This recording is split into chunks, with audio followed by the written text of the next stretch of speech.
Papuchi, get out. We didn't plant that for you. We did not plant that for you. Get out. Stop eating all the bok choy. Hi, my name is Tasha. I'm the owner of Pike Flower Farm.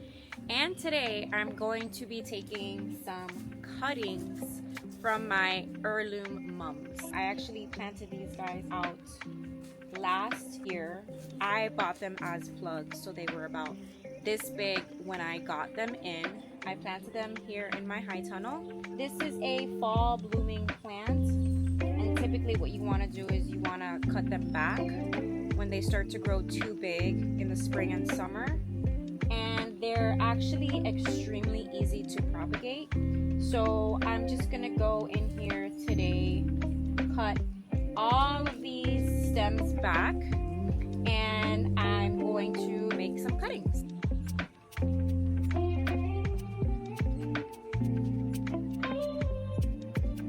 So I already cut these here, and you can see that I cut above a set of leaves. So new growth is gonna come out from these leaf nodes.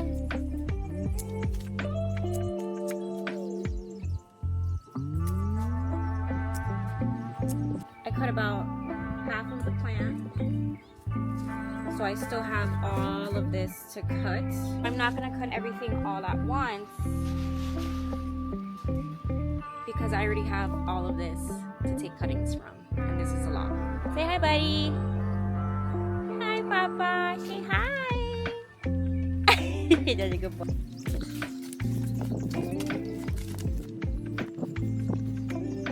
Alright, so now I'm in my makeshift propagation house. It's literally just a carport that I removed the hard plastic on, and I just put greenhouse plastic over it. And this has been my prop house since I moved here to South Carolina from Miami, Florida, and it served me well, and I can do a whole video on it because it's a really easy and affordable way to have a little propagation house greenhouse. So now that we're in the greenhouse, what you will need are a pair of snips, sharp snips. Doesn't matter if you use the needle nose or these guys.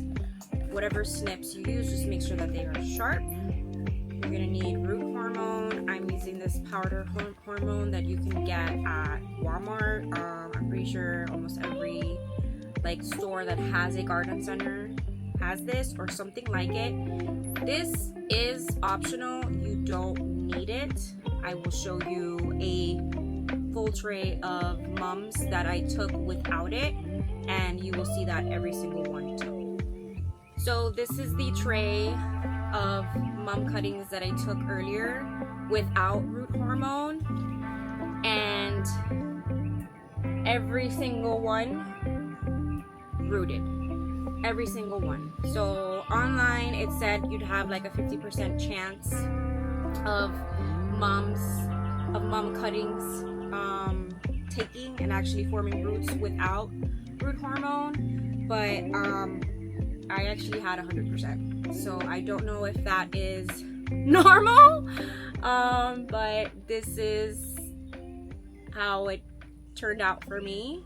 I will say that I live in a humid climate. I live in South Carolina, so I think that plays a big role in it. But also I was watering these guys twice a day, making sure that they had enough water and moisture, and yeah,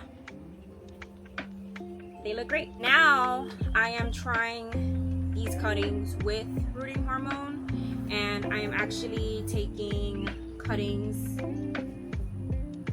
off of the main stem. So that tray that I just showed you was just the top growth, so it was just this top part, whereas here in this tray that I just took the other day, these are actually cuttings from the full stem. So essentially what I did on that tray is I took cuttings from the middle of the stem instead of just the tops. So I've never taken cuttings from mums that way. I've only ever taken them from the tops, and I've gotten really good results from just the top of the plant, but I wanted to try multiple cuttings from one stem, so I will let you know how that goes. So essentially what I'm gonna be doing is I'm gonna be cutting up each of these stems. This is what I would call the top of the mum plant, and I am eliminating all of those leaves. Compost. Now I have the remaining stem, and I'm going to cut this in half, and now I have 2 cuttings. So these are the middle of the stem, and I'm going to do the same thing. I am going to cut the leaves, and I'm actually going to cut this leaf in half because you don't want any energy going into the leaves. You want all the energy to go into the nodes so it can produce roots at the bottom. And you don't have to use snips for that, except for actually cutting the leaf, because you do want a clean cut on that leaf to prevent any disease or bacteria.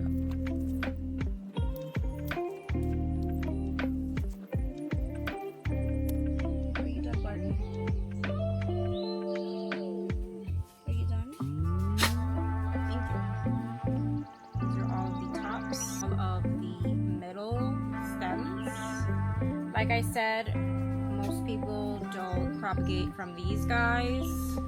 They propagate from these. So these are a little bit harder. These are very soft. And this is ideal. That soft texture of the stem, this is not ideal. But I'm gonna do it anyway, because I like to experiment and I like to see what happens. So if I end up with a million mum cuttings, great. If not, it's fine. So I have my rooting hormone. What I'm about to do, you should not do. I am going to dip directly into the pot. To prevent cross-contamination, you should pour it out into something else. I don't care. I'm probably gonna only use this for these mums, so it's fine. So you see, the bottom is covered in powder. Bing. All of mine directly in. Dipping. I forgot to record the final part, but once you have dipped all of your cuttings into that root hormone, you can actually just plant them directly into trays like the pink one on the left, or you can use pots. So like I said, I have all of these mums that I need to cut back. All of these I have to cut back.